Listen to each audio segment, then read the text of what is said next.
कुछ WhatsApp group में तो ऐसा वायरल भी हो गया था कि मेंसेस के टाइम पर लेडी वैक्सीन नहीं ले सकती, वो लेगी तो उसको कुछ प्रॉब्लम हो जाएगी। So this is a totally a myth, ऐसा कुछ भी नहीं है। आप किसी भी दिन of the your cycle you can take the vaccine. कभी भी आयरन और कैल्शियम का टैबलेट साथ में नहीं खाना है, वो अगर साथ में खा लिया तो then it is of no use. They both of them together will cause a precipitate and it is you waste.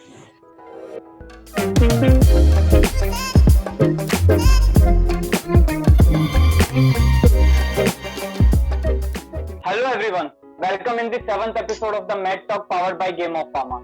Today we have with us Ritu S. Santwani ma'am. Ma'am is the obstetrician, gynecologist, cosmologist and IVF specialist and also the director of Pune Test Tube Baby Center. Welcome on the show ma'am. Yeah, thank you Lokesh. Yes ma'am, pandemic become a hurdle for all of us. And for patients it's become a hurdle because physical presence में उनके लिए doctor से contact करना बहुत मुश्किल रहा ma'am. तो ma'am आपने क्या हर्डल फेस किए इस दौरान? First of all, I want to congratulate you youngsters, Lokesh, Salman and Himanshi, that you youngsters are doing a good job. So now coming to your question, Lokesh, देखिए इसमें बहुत सारे problems आए, especially as I'm a gynecologist. See, in the gynec there are so many things are like that you can't treat everything online. But the patients are so scared at that time that no one wants to come and see and meet the doctor.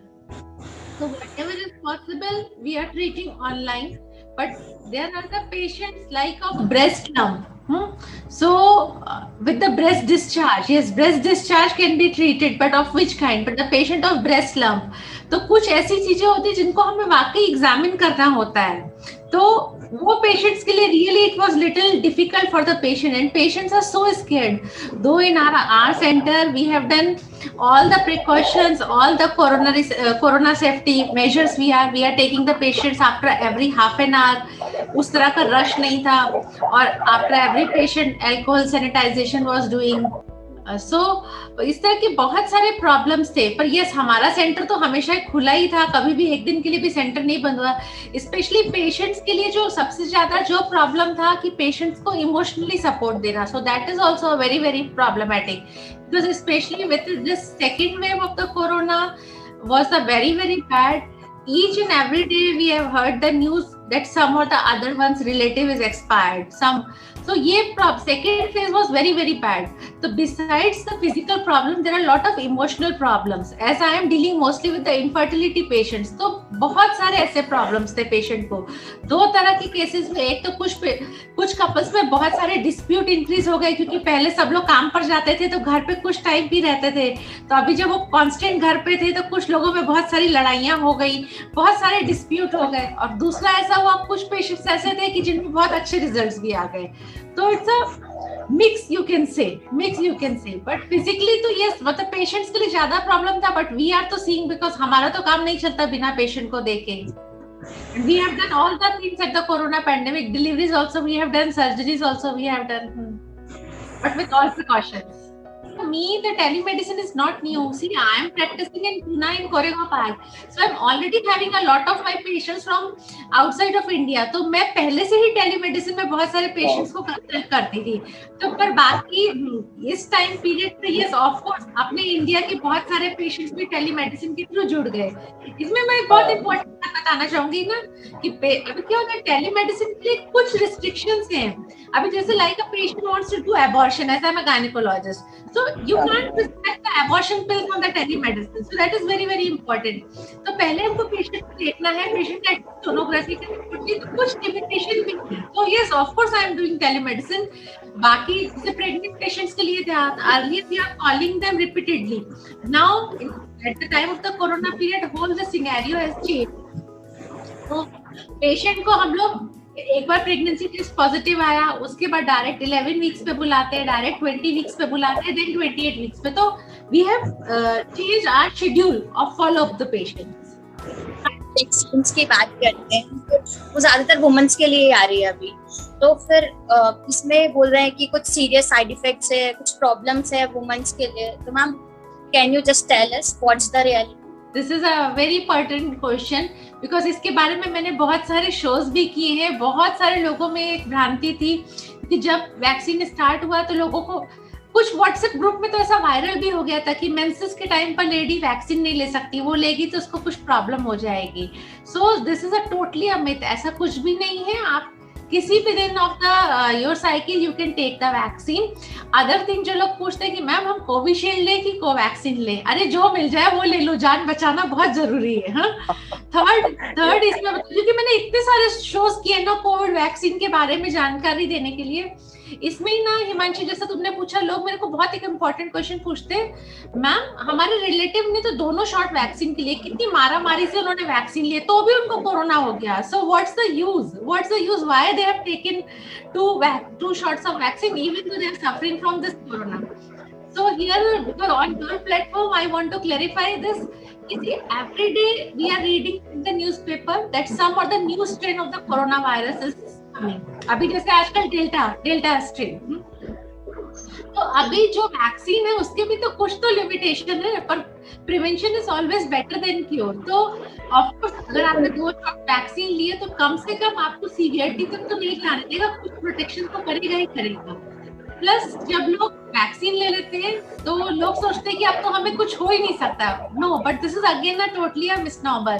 Vaccine लिया भी है तो भी जो हमें कुछ precautions है वो टोटली फॉलो करने हैं। Mask should be up, sanitization is must, social distancing is must. तो ये बहुत ही इम्पोर्टेंट चीज है। ये बहुत ही अच्छा आपने क्वेश्चन उठाया है कि लोगों में बहुत सारी भ्रांतियां थी, स्टिल अभी भी है बहुत सारी भ्रांतियां इस बारे में। लोग हैं जो ये पॉडकास्ट देख के उनको भी क्लियर होगा कि ये जो है ये सिर्फ मिथ्स है, ऐसा कुछ है नहीं। तो इसमें ना मैं कुछ और ऐड करती हूँ आपको, because this is a very important scenario at this present. अभी जैसे बहुत सारे पेशेंट्स आते हैं इनफर्टिलिटी ट्रीटमेंट के लिए मेरे पास में, तो आप लोग बोलते हैं कि मैम अब हम ले लेंगे तो हमको बुखार आ जाएगा, हमारी साइकिल वेस्ट हो जाएगी। No, nothing like that. Yes, आप अगर इनफर्टिलिटी ट्रीटमेंट के लिए आ रहे हैं डेफिनेटली आप वैक्सीन ले सकते हैं, कोई प्रॉब्लम नहीं है। फिर लोग पूछते हैं क्या मैम ये लगवाने से पहले हमें कोरोना का टेस्टिंग करवाना जरूरी है? नो, नथिंग लाइक दैट, ऐसा कुछ नहीं है। अभी जो फिर रिसेंट गाइडलाइंस आए कि अभी now this vaccine we can give to the pregnant and the breast feeding mothers also. तो इसके लिए पता नहीं मेरे पास कितने क्वेश्चंस आते हैं इंस्टाग्राम पे, फेसबुक पर, लिंक्डइन पे, पता नहीं कहाँ से लोग पूछते हैं इसके लिए। तो हम प्रेग्नेंट लेडी को भी दे सकते हैं। तो अभी हमारी गवर्नमेंट की तरफ से गाइडलाइंस आ गए that we can give to the pregnant and the lactating mothers. Here also one more important thing, लोग पूछते हैं मैम मेरी मॉम को हाई बीपी है तो क्या वो ले सकते हैं vaccine? Yes of course, high BP, diabetes, varicose veins, कुछ भी ऐसा प्रॉब्लम है प्लीज आप ये वैक्सीन ले सकते हैं। मतलब corona vaccination is must. Overall ये सिनेरियो निकल के आता है कि आपको वैक्सीन लेनी है, जो मिले वो वैक्सीन लेनी है, और कोई भी साइड इफेक्ट, इसका साइड इफेक्ट्स होते हैं मैम, हर मेडिसिन के अपने, हर मेडिसिन बिना साइड इफेक्ट होना इट्स इम्पॉसिबल। तो बट ये है कि वैक्सीनेशन लो, जो मिल रही है वो लो, और अपनी प्रिवेंशन करो ताकि लोगों की प्रिवेंशन हो पाए। बहुत सारी बीमारियां हैं वुमेन्स के अंदर जो कि मोस्टली वुमेन्स के अंदर है, like osteoporosis, anaemia, the major causes, और क्या उसका ट्रीटमेंट या फिर प्रिवेंशन हो सकता है। बिकॉज शायद ये डेटा इसलिए होता है बिकॉज उनकी लाइफस्टाइल ही ऐसी बन चुकी है आजकल। दे आर नॉट, अपनी हेल्थ के ऊपर ज्यादा ध्यान देने से ज्यादा वो दूसरे की हेल्थ पे ज्यादा ध्यान देते हैं। This is also a very very important point because women knows the reason, all the reason they find out, the financial, social and physical, for ignoring their health। बहुत सारे पेशेंट्स आते हैं इसके लिए, एनीमिया एंड ऑस्टियोपोरोसिस। मतलब मैं वो दो के बारे में ज्यादा बताऊंगी जिससे मैं ज्यादा डील करती हूँ। तो मतलब जैसे कि पेशेंट आती है, इसमें हर तरह के पेशेंट आते हैं because I am seeing from, अभी लड़की से लेके एकदम मीनोपॉजल एज तक के लोग आते हैं मेरे पास में। Yes, young girls are getting lot of anaemia, मतलब बहुत सारी खून की कमी है। Sometimes what happen, their menstrual cycles are not regular और they are getting heavy bleeding at the time of the menses. तो वो क्यों हो रहा है उसका रीजन फाइंड आउट करना बहुत जरूरी है। ऐसे ही कुछ लेडीज आती है जिनका भी कुछ जैसे कि चाइल्ड बियरिंग एज ग्रुप है, प्रेगनेंसी में है, तो उनका भी खून बहुत कम है। तो हमारे खून की कमी क्यों है? तो means we have to find out whether it is due to iron deficiency, folic acid deficiency, या बहुत कॉमनली बिकॉज हमारे यहाँ बहुत सारे लोग वेजिटेरियन है तो B12 डेफिशिएंसी होती है। तो बहुत सारे पेशेंट्स आते हैं उसके एनीमिया के, प्लस ऑस्टियोपोरोसिस जैसे आपने बोला, जिसमें कि बोलते हैं कि हड्डियां जो होती है आपकी कमजोर हो रही हैं। तो अब इसमें 2-3 पॉइंट में बहुत स्पेसिफाई करना चाहूंगी, क्योंकि बहुत कुछ अंतर पड़ता है। जब पेशेंट मेरे पास आता है तो मैं पहले, because see where I practise I am getting mostly the Google से भी पेशेंट्स, तो बहुत सारे पेशेंट्स बहुत कुछ स्टडी करके आते हैं। तो जब भी मैं पेशेंट से बात करती हूँ तो पहले उनको हमें कुछ डाइटरी मॉडिफिकेशन बताना है। अभी जैसे अभी पेशेंट को बहुत कॉमनली चालू होता है आयरन एंड कैल्शियम की टैबलेट, आयरन खून बढ़ाने के लिए और कैल्शियम ऑस्टियोपोरोसिस के लिए चालू होता है। तो कभी भी आयरन और कैल्शियम का टैबलेट साथ में नहीं खाना है। वो अगर साथ में खा लिया तो then it is of no use, they both of them together will cause a precipitate and it is waste. Other very important thing, जैसे कि जैसे हम बोलते हैं कि आपको खून बढ़ाने के लिए ताजी हरी पत्तेदार सब्जियां खानी है, कलरफुल फ्रूट्स खाने हैं, बीटरूट, टमाटो, कैरेट। अब क्या होता है, अब हमारे यहाँ क्या होता है, लोगों ने ये सब तो खाया, लेकिन हमारे यहाँ आदत है कि जब भी हम नाश्ता ले रहे हैं या कुछ ले रहे हैं, we have a habit to have a cup of tea. तो अब टी में जो टैनिन होता है, again it hampers the absorption of this iron, तो फिर that is again a wastage. तो कभी भी पेशेंट को जब हम बता रहे हैं कि आपको ये सब खाना है, तो we have to advise the patient कि आपको अगर चाय पीने का बहुत ही शौक है तो आप या तो आधे घंटे बाद पियो या आप आधे घंटे पहले पी लो, खाओ, ग्रीन लीव्स के साथ में नहीं लेना है। नाउ कमिंग टू दिस, अभी एनीमिया बहुत तरह से प्रेजेंट करता है। पेशेंट का थकावट होना, चिड़चिड़ापन होना, सांस फूलना, these are the some common symptoms। या स्लीपलेस, बोलते हैं कि हमको पूरा होने के बाद भी मैडम नींद नहीं आती, सांस फूलती है, that is also a very important symptom। Now in this osteoporosis, अभी so many patients we are seeing of this young age group also। Lockdown period में कुछ ऑस्टियोपोरोसिस का इंसिडेंस बहुत ज्यादा बढ़ गया। तो अभी लोग बोलते हैं कि मैम आप बोलते हो कि सनलाइट बहुत जरूरी है, तो अभी हम लॉकडाउन के पीरियड में अंदर है, हम बाहर कैसे जाएं? तो सनलाइट का तो सोर्स ही नहीं है, तो विटामिन डी ऑलरेडी डेफिशिएंट होगा। And especially see in this corona period, for this coronavirus prevention, we all are focusing on zinc, vitamin C and vitamin D। So what I am advising is vitamin D 60,000 international units weekly लेना ही लेना है आपको। हाँ, plus अगर आप time निकाल कर थोड़ी देर अपनी छत पर जा सकते हैं जब उस समय कोई ना हो, तो it is not more than 5-7 minutes भी आप जा सकते हैं, so that is also very very good। इसी में vitamin D deficiency in calcium, जैसे मैंने कैल्शियम का भी आपको बताया, आप कैल्शियम के भी एब्जॉर्प्शन में भी बहुत सारे प्रॉब्लम्स आते हैं। तो लोग बोलते हैं हमने तो ये कैल्शियम का सॉल्ट खाया था, हमने तो कैल्शियम का वो सॉल्ट खाया था, तब भी हमारा नहीं हो रहा है। तो बहुत सारे मिसनॉमर है। आधे से ज्यादा लोगों में तो मैंने ऐसा ही देखा है कि वो आयरन और कैल्शियम साथ में ले लेते हैं, जिसका कोई भी यूज नहीं है। Now as you ask, the other question is the arthritis. Yes, see arthritis के पेशेंट तो लोकेश मेरे पास तो कम होते, बिकॉज आई एम गायनेक एंड इनफर्टिलिटी स्पेशलिस्ट। तो यस, पर कुछ पेशेंट्स मीनोपॉजल एज ग्रुप के जो आते हैं उनमें यस आर्थराइटिस भी होती है।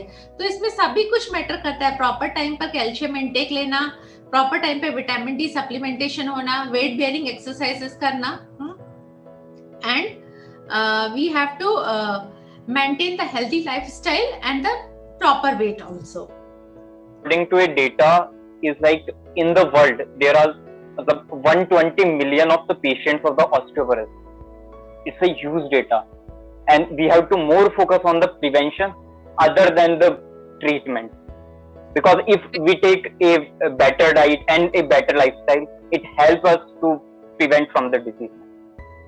Very true, very true। 1% women जो है वो अभी अवेयर नहीं है ओव्यूलेशन ट्रैकिंग प्रोडक्ट के लिए, लाइक फर्टिलिटी मॉनिटर्स, और 10 to 15% कपल जो है, मैरिड कपल्स इंडिया में, वो फेस कर रहे हैं infertility. So what do you think about this? And you see, I am the infertility specialist. Yes, lot of patients we are getting of this infertility, but with me the scenario is little different। I am getting all the Google से भी patients। तो मेरे पास तो जो patient आता है वो इतनी सारी information निकाल कर आते हैं पहले से ही। तो I am getting to, so yes, what you saying now? Yes, regarding this ovulation, I have to tell very frankly। अभी क्या होता है, बहुत सारे पेशेंट्स आते हैं जिनमें नॉन कंज्यूमेशन ऑफ मैरिज है, मतलब वो बोलते हैं ये सब इनफर्टिलिटी के ट्रीटमेंट के लिए आ रहे हैं, लेकिन जब उनसे हम प्रॉपर हिस्ट्री लेते हैं तो they are saying ma'am our last contact was 1 month back, and that was not on the proper at the time of the ovulation। तो अभी ओव्यूलेशन के लिए हम दो तरह से करते हैं, कुछ पेशेंट्स को हम सोनोग्राफी के लिए बोलते हैं और कुछ पेशेंट्स को हम आजकल बहुत सारे ओव्यूलेशन किट अवेलेबल है, उनके लिए भी बोलते हैं। तो यस, जब पेशेंट आता है हमारे पास इनफर्टिलिटी का, हिमांशी, तो ऑफ कोर्स जब हम उनसे हिस्ट्री लेते हैं, उनको प्रॉपरली बताते हैं। ये कुछ लोग गूगल से खाली इतना पढ़ के आ जाते हैं कि उसमें पढ़ा है हमने कि 13वें और 14वें दिन पर ओव्यूलेशन होता है, तो उस दिन पर रिलेशन रखने से प्रेगनेंसी हो जाती है। But it is different for every case scenario. If the patient is suffering from polycystic ovaries, और पेशेंट का साइकिल कितने दिन का है, इट इज 28 days और 30 days और 35 days, so that all different. So yes, ovulation का monitoring करना is very very important in the infertility treatment. So when the patient approaches us properly, we will check and guide the patients. Ma'am, आपके according क्या major causes हैं, कैसे हम, मतलब क्या treatments है, प्रिवेंशन है, हम कैसे इन सब प्रॉब्लम से डील कर सकते हैं? ये तो मेरा फेवरेट क्वेश्चन हो गया, तुमने मतलब जिस लाइन से मैं हूँ उसका क्वेश्चन पूछ लिया। देखिए, अभी इनफर्टिलिटी के ट्रीटमेंट, इनफर्टिलिटी बेसिकली हम कब बोलते हैं, when the couple is trying for the pregnancy for minimum 1 year and even though they are not able to get pregnant, तो उसको हम इनफर्टिलिटी बोलते हैं। तो अभी क्या होता है, इसकी भी डेफिनेशन बहुत तरह से चेंज हो जाती है अभी as the scenario has changed. तो अभी क्या होता है, कुछ लोग आते हैं जो मैरिज ही उनका हो रहा है, 38 में मैरिज कर रहे हैं, 39 में कर रहे हैं। Yesterday a couple, they have just got married in the month of the January. Lady is of 42 and husband is of 45. हाँ? तो now they have heard somewhere कि अभी उनको प्लान करना है प्रेगनेंसी का, तो अभी जनवरी में ही मैरिज हुआ है एंड दिस इज जुलाई। तो ठीक है, पर अभी जो डेफिनेशन होती थी तो वो तो यही डेफिनेशन थी कि जब 1 year तक वो ट्राई कर रहे हैं और नहीं हो रहा है। हाँ, बट दैट इज, पर अगर 42 की लेडी है तो ऑफकोर्स जैसे जैसे उसकी एज बढ़ेगी तो उसका ओवेरियन रिजर्व कम होता जाएगा, मतलब अच्छे अंडे कम आएंगे। तो ऑफकोर्स इस पेशेंट्स में हम अभी से ट्रीटमेंट शुरू कर देते हैं। अभी आपने जैसे मतलब पूछा क्या रीजन है, तो हम लोग इनफर्टिलिटी को इस तरह से डिवाइड करते हैं, male reasons of infertility, female reasons of female causes of infertility, third the both जिसमें दोनों के ही कॉजेस है, अनदर कॉज इज इम्यूनोलॉजिकल जिसमें ऐसा कुछ कॉज नहीं है लेकिन ऑटो इम्यूनिटी है जिसमें स्पर्म के अगेंस्ट एंटीबॉडीज बन रहे हैं, जिसको हम बोलते हैं anti sperm antibodies, and last जिसको हम बोलते हैं अनएक्सप्लेन्ड, जिसमें कि मेल के भी पैरामीटर्स नॉर्मल है, फीमेल के पैरामीटर्स भी नॉर्मल है, लेकिन तो भी रिजल्ट नहीं आ रहा है, उसको बोलते हैं अनएक्सप्लेन्ड। अब जैसा आपने पूछा, तो पेशेंट्स मेरे पास दोनों ही आते हैं। इसमें एक बहुत इंपॉर्टेंट पॉइंट मैं फोकस करूंगी कि अभी भी ऐसा ही है कि जब लेडी प्रेग्नेंट नहीं हो रही है तो या तो उसकी मदर इन लॉ उसको भेज दे रही है कि आप चले जाओ जाकर दिखा लो, भले ही वो कितने ही एजुकेटेड हैं, कि आप जाकर दिखाओ कि आप क्यों नहीं प्रेग्नेंट हो पा रहे हो। तो once the patient approaches to me, तो मैं उनको बोलती हूँ देखिए जो बच्चा आएगा वो आप दोनों से आएगा, तो I have to take a testing of you also and for your husband also, so that is very very important. कुछ हार्मोन्स की टेस्टिंग करते हैं, that is also very very important. And इसी तरह मेल में जो हम टेस्ट करते हैं सीमेन, उनका सीमेन में स्पर्म का क्वालिटी कितना है, उसका मोटिलिटी कितना है, मॉर्फोलॉजी कितना है, that all is very very important. Plus अगर जैसे मेल पार्टनर का भी एज इंक्रीज कर रहा है तो उसमें कुछ डीएनए फ्रेगमेंटेशन, ऐसे भी कुछ टेस्टिंग करते हैं। तो अभी जैसा आपने ट्रीटमेंट पूछा, तो now there is a lot of advancement in the treatments. There are treatment was only with the tablets, now tablet injections, means we are doing the ART techniques, that is known as assisted reproductive techniques। तो इसमें हम IUI intrauterine insemination करते हैं, IVF जिसको test tube baby बोलते हैं वो करते हैं, ICSI करते हैं, और अगर स्पर्म के लिए कुछ प्रॉब्लम है, अगर उसके सीमेन में स्पर्म नहीं दिख रहा है तो हम टेस्टिस से डायरेक्ट निकालते हैं, अगर स्पर्म्स के सेल्स हैं, टेसा, पैसा, मैसा, ऐसे बहुत सारे प्रोसीजर्स करते हैं। हाँ, और मतलब इस तरह की बहुत सारे एडवांसमेंट्स हैं। पहले ऐसा होता था कि हाँ कुछ ऐसा प्रॉब्लम है कि तो लेडी मदर नहीं बन सकती, उसके अंदर की लाइनिंग का कुछ प्रॉब्लम है, या एक हमारे इंडिया में जैसे एक बहुत कॉमन कॉज है TB, tuberculosis still is very very common, specially जो पेरिफेरीज से पेशेंट आते हैं, टीबी के पेशेंट बहुत बहुत ज्यादा कॉमन है। तो टीबी की वजह से क्या होता है, कभी कभी अगर बचपन में भी लड़की को टीबी हुआ है तो कभी कभी उसके ट्यूब्स ब्लॉक हो जाते हैं या उसके यूट्रस की लाइनिंग एकदम थिन हो जाती है, तो बाद में जब वो प्रेगनेंसी के लिए ट्राई कर रहे हैं तो वो कंसीव नहीं हो पाते हैं। तो इसके लिए भी हमें टीबी का भी ट्रीटमेंट प्रॉपर देना है। अभी क्या होता है, टीबी का ट्रीटमेंट जैसे पता है कि 9 महीने लेना है, दो government is giving free of cost medicine, लेकिन सबकी वो टेंडेंसी है 2 महीने खा लिया, 3 महीने खा लिया, अब अच्छा लग रहा है, पूरा ट्रीटमेंट नहीं करेंगे। सो मतलब एक टीबी के लिए बहुत स्पेसिफिकली मैं फोकस करना चाहूंगी, बहुत सारे पेशेंट्स आते हैं not only from low socio economic status but even from the high socio economic status also, कि उनको कभी ना कभी टीबी हुआ था और उन्होंने प्रॉपर ट्रीटमेंट नहीं लिया। तो like this Himanshi, there are lot of new treatments. अभी जैसे बोलते हैं एक बहुत कॉमन एंटिटी है दीस डेज कि एंडोमेट्रियम, मतलब यूट्रस के अंदर की लाइन का थिक नहीं होना जिससे कि प्रेगनेंसी नहीं रुकती है। तो थिन एंडोमेट्रियम के मैनेजमेंट के लिए भी बहुत सारे रिसेंट एडवांसमेंट्स हैं, पीआरपी थेरेपी है, स्टेम सेल थेरेपी है, बहुत कुछ, मतलब बहुत कुछ नई चीजें हैं जो हम करते हैं। तो खाली इसमें जब पेशेंट आता है इनफर्टिलिटी का, तो मतलब उनको मैं ऐसा ही बोलती हूँ कि आपको पॉजिटिव रहना है। हाँ, once you keep your feelings that you are definitely going to get the results, when you have a firm determination, then only you are going to get the positive result. Ma'am जैसे आपने बताया कि TB patients conceive नहीं कर पाते, ma'am वैसे ही thyroid patients भी हैं जो कंसीव नहीं कर पाते हैं बहुत जल्दी। Ma'am Yes. इसमें सेम प्रॉब्लम है या फिर कुछ और? मतलब इसमें अलग प्रॉब्लम है हिमांशी। जैसे थायराइड, टीबी में तो क्या होता है कि आप ट्यूब्स ब्लॉक हो गए या ओव्यूलेशन प्रॉपर नहीं हो रहा है, ऐसा रहता है। और थायराइड में क्या होता है, हार्मोन्स का गड़बड़ है, तो थायराइड में ट्यूब्स का कोई प्रॉब्लम नहीं है पर ओव्यूलेशन का प्रॉब्लम होता है। कुछ पेशेंट्स को प्रॉपर एग रिलीज नहीं हो रहा है, कुछ को अगर रिलीज हो रहा है तो प्रॉपर वो मैच्योर नहीं हो रहा है, कुछ को मैच्योर हो रहा है तो वो अंडा देने के बाद फूट नहीं रहा है। इस तरह करते हैं। ऑफ कोर्स ये थायराइड के भी दोनों प्रकार में हम थायराइड को ट्रीट करते हैं। Some patients are coming with hypothyroidism, some are coming with hyperthyroidism, पर हमारे इंडिया में जो ज्यादा कॉमन है वो हाइपरथायराइडिज्म, मतलब थायराइड का कम काम करना। तो अभी तो जैसे हमारी गवर्नमेंट की तरफ से बहुत सारी स्टार्ट ही है, जैसे फोर्टिफिकेशन ऑफ सॉल्ट, सभी को पता है आयोडाइज सॉल्ट लेना है, बहुत लोग लेते भी हैं। तो प्लस अगर हाइपरथायराइड है तो उसके लिए कुछ अलग ट्रीटमेंट बताते हैं मेडिकेशन के लिए, that is also very very common. And thyroid के साथ ही जब आपने थायराइड का नाम लिया तो उसके साथ में मैं पीसीओएस जोड़ूंगी, पॉलीसिस्टिक ओवेरियन डिजीज।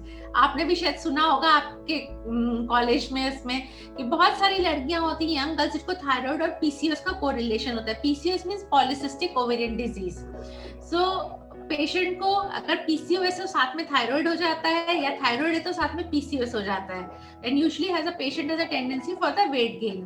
तो once the patient tries to lose the weight, even the 5% of the weight of the reduction will help her to regain the normal menses and the fertility potential also. PCOS को तो ma'am completely cure किया जा सकता है ना, ये तो curable है शायद। जी Salman, PCOS is a lifestyle disease. हाँ, सो आपको लाइफस्टाइल ठीक करना है। अगर आप पेशेंट का लाइफस्टाइल ठीक हो गया तो ऑफ कोर्स पीसीओएस क्योर हो जाता है। तो पहले क्या होता था, लोग बोलते थे पीसीओएस है तो आप इसका जल्दी शादी करा दो, वंस शी विल कंसीव तो उसका आधा प्रॉब्लम सॉल्व हो जाएगा। But PCOS is basically a lifestyle disease. तो जैसे ही उसका लाइफस्टाइल आप एक्टिव करेंगे, the lifestyle should be very active, basic वही है पीसीओएस का। तो मतलब उसको कम से कम 40 मिनट्स का वॉक होना चाहिए daily, any form of the 40 minutes of exercise, either this walking, Zumba, cycling, swimming, any kind of this exercise is must for that.